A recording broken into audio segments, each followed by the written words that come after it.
It's time to break down the Buffalo Bills' Week 13 opponent, the challenges they present, and what the Bills need to do to deal with them today on Locked On Bills.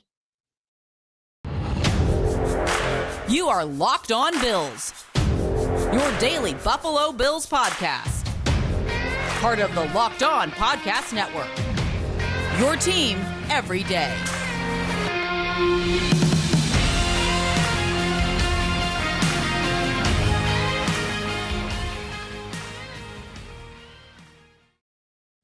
What's up, Bills Mafia? It's Joe Marino from the Draft Network, and I'm your host of Locked On Bills. Happy Tuesday to you, and thank you for making Locked On Bills your first listen every day. And as a reminder to you, we are free and available on all platforms, including YouTube. Well, another short week for the Buffalo Bills on the road.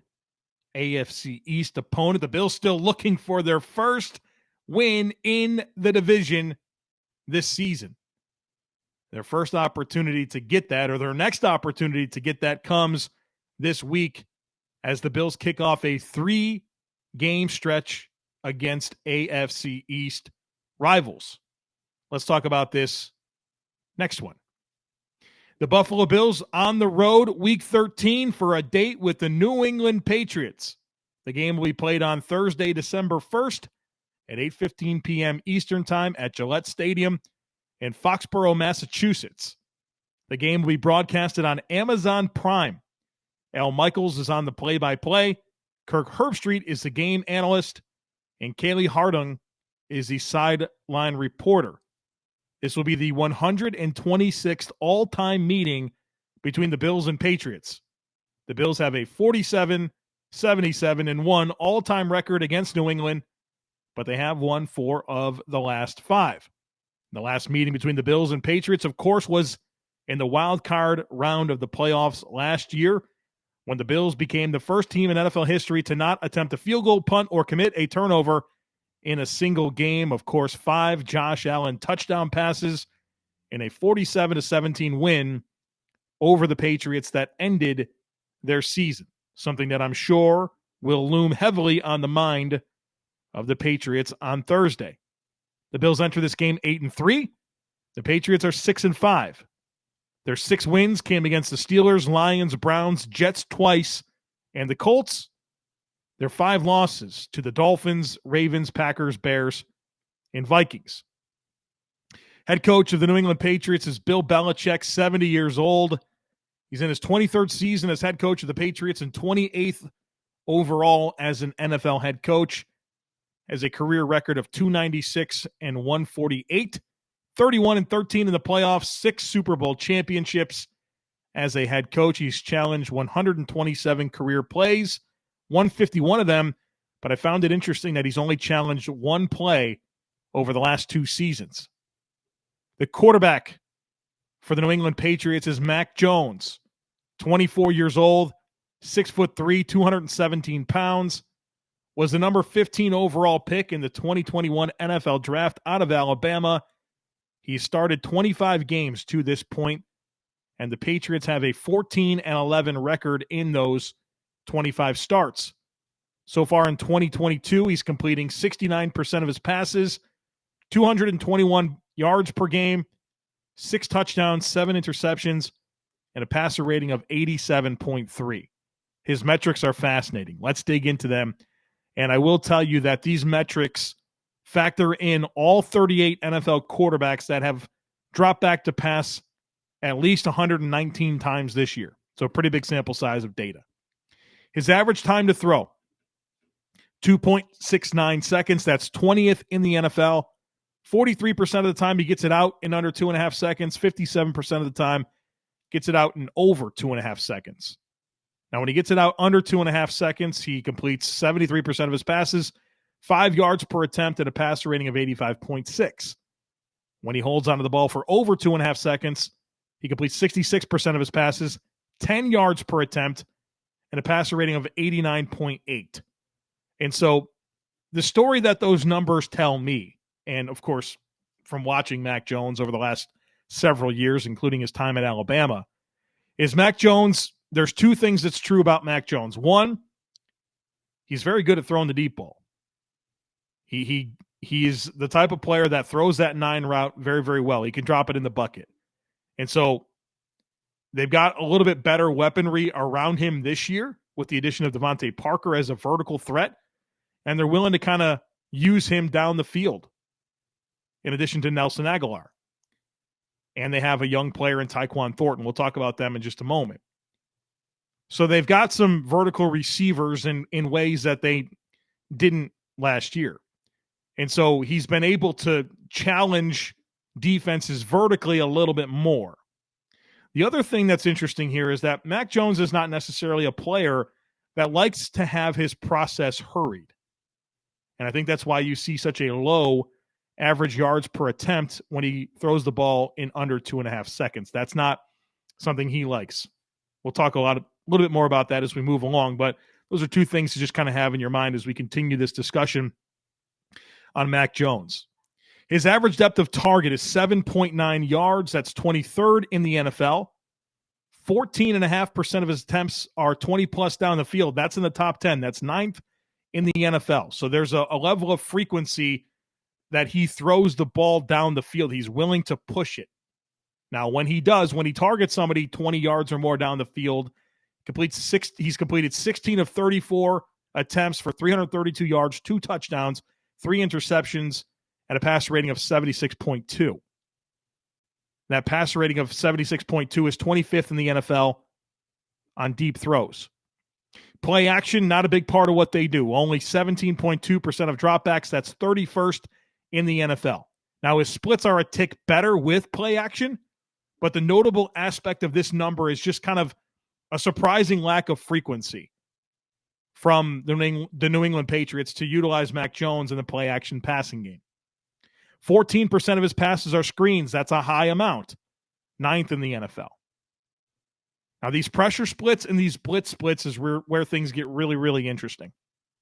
When Mac Jones is kept clean, he's really good. Completes 76% of his passes, 8.3 yards per attempt, passer rating of 104.3. He's got the 8th best passer rating in the NFL when he's kept clean.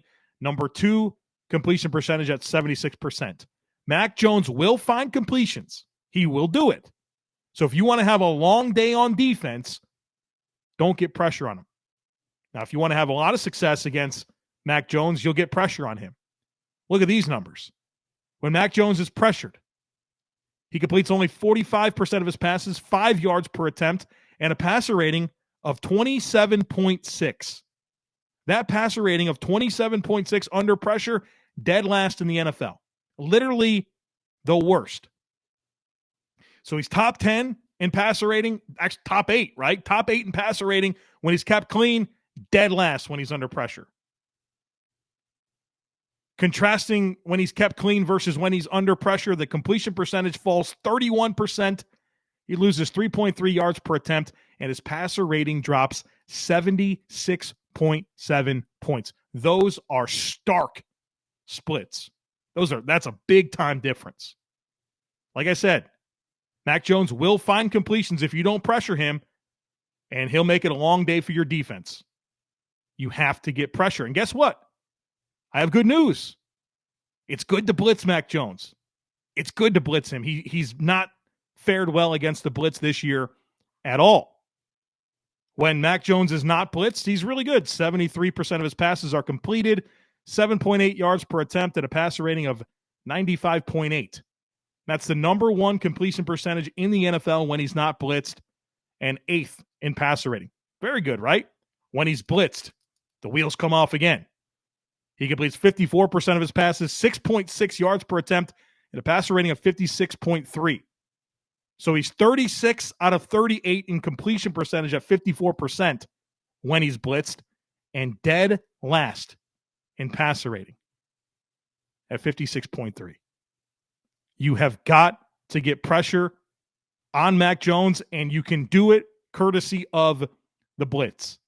Absolutely critical this week for the Bills to get heat on this quarterback, because if you could get heat on Mac Jones, he struggles. All right, we got more to talk about with this Patriots offense here in just a moment, but first, need to tell you about Turo. Turo is the world's largest car-sharing marketplace. With Turo, you can book any car that you want, wherever you want it, from a community of local hosts. You can browse a huge selection of vehicles for just about any occasion or budget across the U.S., U.K., Canada, and coming soon to Australia. You can book a spacious SUV or minivan for a family road trip. You can get a classic or luxury car for a special event, birthday, or holiday, or you can find affordable economy cars if you're on a budget and just need to get from A to B. You can test drive that new electric vehicle you've had your eye on to see how it fits into your everyday life. Many Turo hosts can even deliver the car right to you. Every trip is backed by liability insurance. Terms, conditions, and exclusions apply. Forget boring rental cars and find your drive at Turo.com. The offensive coordinator for the New England Patriots is, I guess it's Matt Patricia. He calls the plays, at least. His official title is Senior Football Advisor / Offensive Line. So that's what he does. Pretty interesting for Matt Patricia to be in this position where he's calling plays for the New England Patriots. 48 years old, and he was with New England for a long time. So he was with New England from 2004 to 2017, and then he became the Lions head coach in 2018, held the job until like week 12 in 2020, and he got fired. He went 13-29-1 as the head coach of the Lions, and then he came back to the Patriots last year under the title of assistant head coach. And with Josh McDaniels, their long-tenured offensive coordinator, leaving the Patriots to go to the Raiders to be their head coach, Matt Patricia is your play caller and I guess de facto offensive coordinator. Now, what's interesting to me is that his background has been really mostly on defense. So he came to the Patriots in 2004 after spending some time at Syracuse. 2004 to 2005, he's the Patriots' assistant O-line coach. 2006 to 2010, he's the linebackers coach. 2011, the safeties coach. And then 2012 to 2017, he's the defensive coordinator. He becomes the Lions head coach, and he comes back as the assistant head coach and now the play caller. The offense so far this year has not performed well. They're scoring 22 points per game, which is 18th in the NFL. They convert 25% of their third downs. That's 30th in the NFL. They score a touchdown on 39% of their trips to the red zone. That's 31st. They average 326 yards per game. That's 21st. 109 rushing yards per game. That's 22nd. 216 passing yards per game. That is 19th. Let's look at their personnel outside of Mac Jones, obviously. When it comes to his wide receivers, his leading receiver is Jakobi Meyers. He's been there for a number of years. Inside, outside guy, pretty good route runner, really good hands, good body control, not overly dynamic in terms of athleticism, but a solid wide receiver. Not necessarily a guy that you look at and envision as a number one go-to receiver, but certainly a guy that I think would profile as a top 3 guy for most NFL offenses. Now, they've also got Devontae Parker, who came over in a trade from the Miami Dolphins. He's got 420 yards so far this year in 11 games. And what's interesting to me is he averages 20 yards per catch. They're throwing the ball to him down the field. So that's the guy you have to target. And Devontae is not a guy that has a ton of speed that's just going to run by your players. But what he does have is size and ball skills. In some ways, he's a little bit like Gabriel Davis. Except for Devontae Parker, I think, is a better contested catch guy than Gabriel Davis. Nelson Aguilar has 310 yards. He's a speed guy, right? A vertical player. Very high variance player, has a lot of drops, has never been super consistent with ball skills, but that's kind of their vertical presence in terms of speed. Kendrick Bourne, cerebral player, 211 receiving yards this year. And then a rookie second-round pick, Tyquan Thornton out of Baylor, who's got crazy speed. He's pencil thin, but the guy can scoot. I mean, he's got a lot of speed. He hasn't made a ton of plays this year, but he's the type of player that you have to be mindful of because he can win foot races and get behind your secondary. So that's their wide receiver core. Now, Jakobi Meyers leads the team in receiving yards with 571 receiving yards in 11 games. He does not lead the team in receptions. The guy that leads the team in receptions is their running back, Ramondre Stevenson. He has 50 catches so far this year, the most on the team. And I'm sure Bills fans, you listening to this, you're familiar with Ramondre Stevenson. He's become their focal point of this offense. 230-pound back with good speed, and he's a downhill monster. I mean, he runs hard, he runs physical, and he's pretty explosive, and he's really powerful, and he's 230 pounds. He's a load to deal with. He's averaging over 3.5 yards after contact per rush this year. He has really become the focal point of this offense. Now, Damian Harris is still there, and he's a quality back, and he's been kind of their lead back in recent years, but this has become the Ramondre Stevenson show. He's got 202 touches this year, and Damian Harris has 97. Now, they're both, you guys know how these players are. They're downhill runners, no-nonsense guys. They never fumble. They're not overly elusive and agile, but they're so consistent. And Stevenson has added this receiving element to what he does that makes him even more dangerous. And look, he's 230 pounds and he can run, and he's really physical. He's a lot. There's a lot to deal with when it comes to Ramondre Stevenson. At tight end, it's Hunter Henry, who has 323 receiving yards this year, and Jonnu Smith, 194 receiving yards. Hunter Henry's not nearly as productive as it felt like he was last year. Jonnu Smith's still kind of a dump down guy that can win after the catch.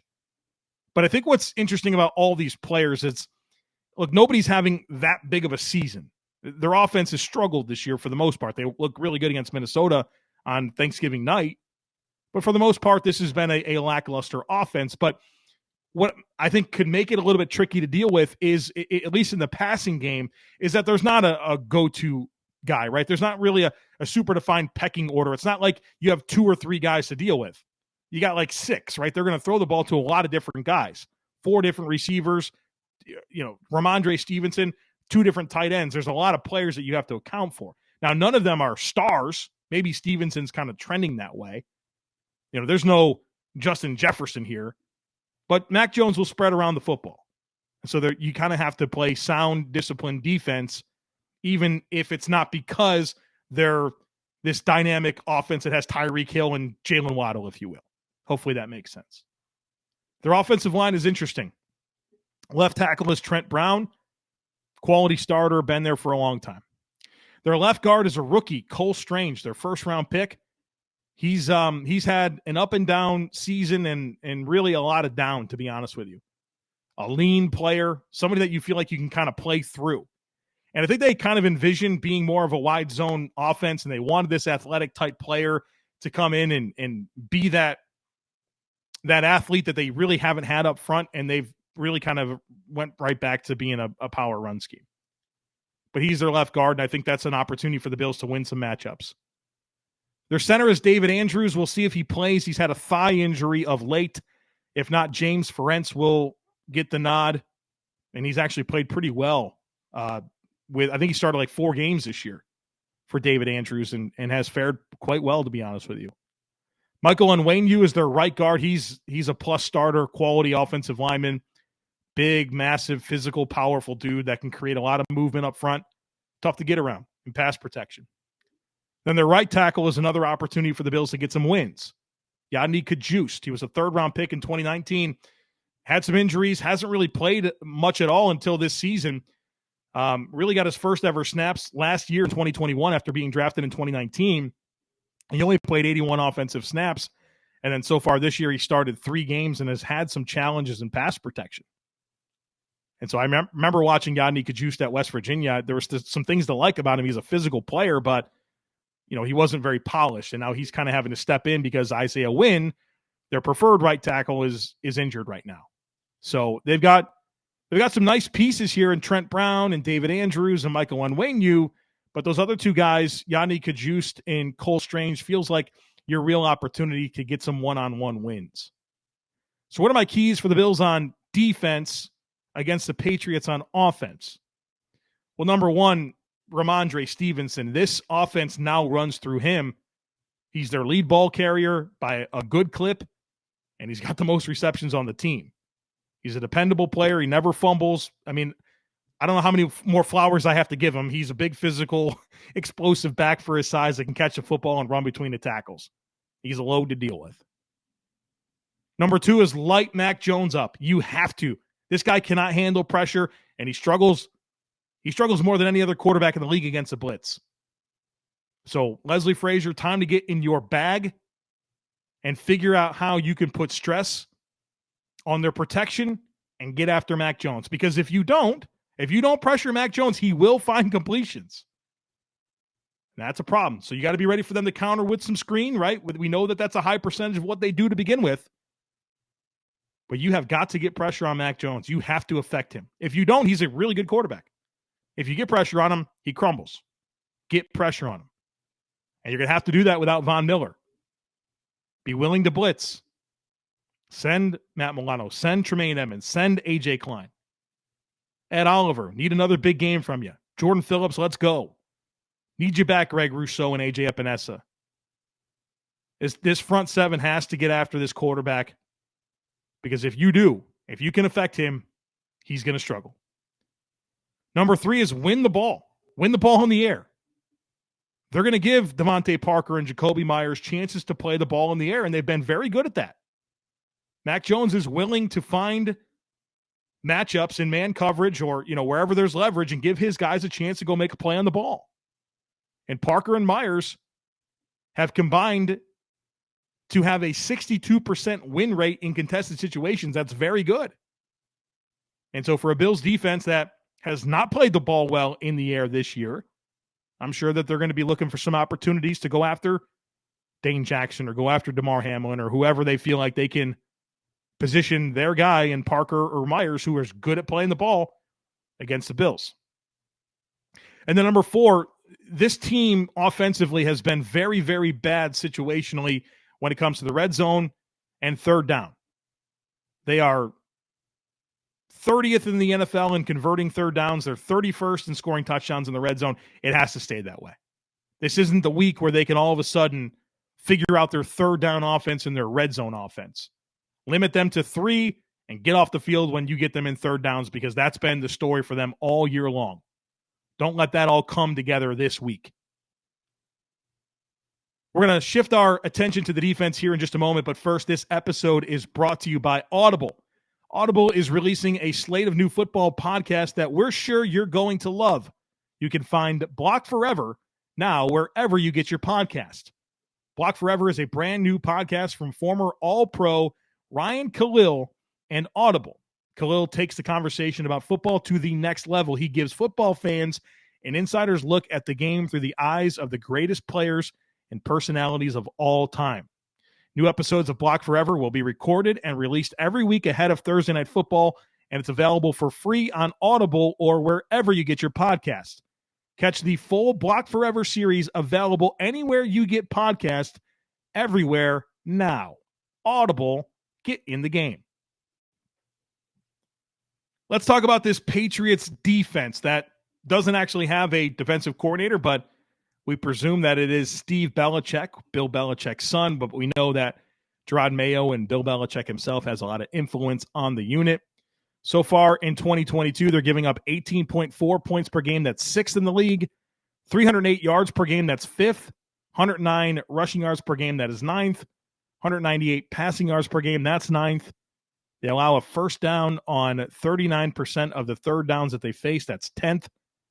And they limit teams to a touchdown on 52% of red zone opportunities. That's 7th in the NFL. This is a good unit. I mean, they're literally top 10 in everything. Top 6 in scoring, top 5 in total defense. Number 1 in DVOA.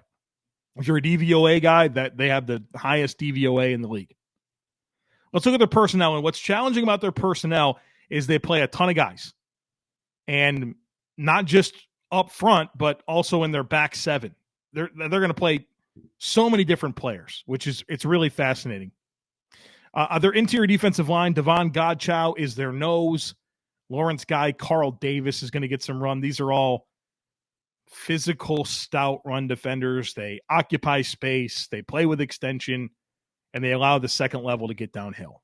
They don't necessarily make a ton of plays, but they're fire hydrants in the middle of that defense. That's what they are. That's what they want them to be, gap control type players. On the edge, Matthew Judon, who is having a sensational season. He's been their best player on defense, in my opinion. And then they also have Dietrich Wise, Anthony Jennings, and Josh Uche as pass rushers. Dietrich Wise having a good year. And Josh Uche has really flashed a ton. He's their most dynamic athlete in this front seven, in my opinion, especially with Christian Barmore not available right now. Josh Uche has been an X factor, and he presents a lot of speed off the edge. And so he's a guy that gives me a level of concern to go with Matthew Judon, who's kind of their lead guy when it comes to rushing the passer and really dictating the action. At linebacker, they got some big, burly linebackers in Jawan Bentley and Jelani Tavai. They've also sprinkled in Raekwon McMillan. They play Mac Wilson. They're all just big, massive downhill linebackers that you wouldn't think can really survive in coverage, and I think that's why they play so many different guys in the secondary. Like they got a lot of safeties they'll play, a lot of different corners they'll play, but they want these linebackers. They have a type. They want big, burly linebackers, 245, 250 pounds, guys that can play downhill, but they don't really have a ton of speed. At corner, Jonathan Jones, Jalen Mills, those guys are the veterans that they're going to rely on, but they got some young players here like a Jack Jones who's been really good for them. Miles Bryant is their slot player. They'll play Adrian Phillips, more of a safety as a hybrid slot guy quite a bit. So just understanding this personnel is challenging. At safety, Devin McCourty, Kyle Duggar are their two primary players, and then Jabril Peppers they also have. So a lot of like just established players, nobody that's super dynamic. You look at this and say, wow, Pro Bowl talent, right? Maybe Matthew Judon's that type of guy, but Kyle Duggar has a chance to be a really good player in the league with his athletic profile and the way he's developed, but just a bunch of Patriot players, right? Just gap control guys up front, compression style players off the edge. They got a speed guy in Uche, big burly linebackers, and guys in the secondary at corner and safety that are interchangeable. They'll play matchups. They'll play man. It's the Patriots defense. You watch it for 100 years. It's just new names. So, and they're having a good year. So what are my keys against this Patriots defense for the Bills on offense? Well, I told you I was going to say this every week, and so I'll continue it. Take care of the football. Don't turn it over. The Patriots defense does well to take away the football. 12.8% of drives against the Patriots result in a turnover. 6th best in the NFL. So you have a high-frequency offense in giving away the football in the Bills, and you have a high-frequency defense in the Patriots at taking away the football. And I know the Bills have only turned it over once in the last 2 games. That has to continue. That has to be the new normal. Minimal turnovers. Don't beat yourselves. As shorthanded as the Bills are and all the dynamics that they're working through with injuries, guys trying to play hurt, all that, they're not the type of team right now that is going to come out and just boat race everybody.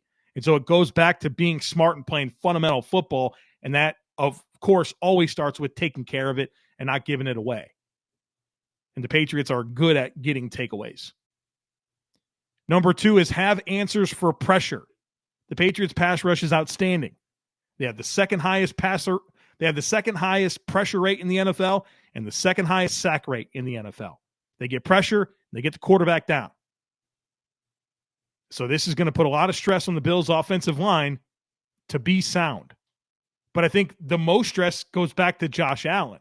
Josh Allen has to be aware of what's happening in front of him and get the ball out. Or have a plan to extend a play, right? That's what it comes back to. Josh has had a ton of success against the Patriots on defense. I understand that. But there's some different dynamics right now with Josh that he has to overcome. If you get vintage Josh Allen against the Patriots, the Bills are going to win this game. But right now I'm dealing with playing through an elbow injury, wavering confidence Josh Allen, right? That's who I'm dealing with right now. That's who we're all dealing with right now. So you have to have answers for pressure. So Ken Dorsey's got to bake in the answers. Josh Allen has to know how to find them. Protection has to be strong, and Josh has to be willing to get the ball out of his hands. Number 3 is I have written down, go empty and play matchups. Give Josh Allen 5 eligible players as often as possible. You could sit there and try to keep guys in and protect and have 3 guys out in routes, limit the options for Josh Allen, but I want him to have the opportunity to have 5 eligible, spread them out, go empty, and maximize your opportunity to flood the Patriots' coverage scheme with weapons and trust that Josh Allen can get him the football. And then number 4, I have stress them horizontally. I don't think this is a very fast defense. They got some guys in the back 7 that have some speed, but their front 7 leaves a lot to be desired to me athletically. And so I'd be very interested in getting Isaiah McKenzie going horizontally a little bit, using James Cook to attack the edges, Nyheim Hines to attack the edges, throwing the football to running backs. All that stuff I'm quite interested in this week. And allow that to kind of set up your opportunities to work the ball down the field. But Josh has to play a smart game. He has to be patient. And there has to be answers baked in, because this is a very good pass rush that the Bills are facing. Better than they've faced in a number of weeks, to be honest with you. Really, really unique challenge. We'll see how that goes. At special teams, their kicker, Nick Folk, he's been their kicker since 2019, has an 85% hit rate this year on field goals. He's perfect on extra points, 23 at 23, 86% kicker for his career. Their punter is Michael Pilardi, who's filling in for the injured Jake Bailey. Jake Bailey's an outstanding young punter. Michael Pilardi is not. He's a below-average NFL punter. So they love to have Jake Bailey, but he's not available right now, and Michael Pilardi is a significant downgrade. The return guy is Marcus Jones. I want nothing to do with him. Nothing to do with him. He is phenomenal. He had 9. He's a rookie out of Houston. He had 9 kick returns for touchdowns in college, 6 kicks, 3 punts. He won the game a couple weeks ago against the Jets due to that punt return for a touchdown. I'm not interested in seeing this guy at all. So, you know that I normally love the make them return kickoffs and tackle them inside the 25. No, just give me touchbacks, and hopefully you don't have to punt a whole lot. And if you do, you do some smart directional punting to make sure that this guy doesn't impact the football game, because he can. He's that type of return talent. And I know the Bills have good guys to cover kicks, but this guy's just really shifty and explosive, and he's not very big, tough to deal with in space. So I'll pass on any opportunities that you want to give him to make a play against you, because he can be a game changer. All right, folks, there you have it. My primer on Bills versus Patriots for Thursday Night Football on Amazon Prime. Tomorrow on the podcast will feel a lot like a Friday, and then we'll have our crossover discussion on Thursday that I plan on also publishing for you on Wednesday. So you'll probably get 2 different podcasts in your feed tomorrow. So keep your head on a swivel.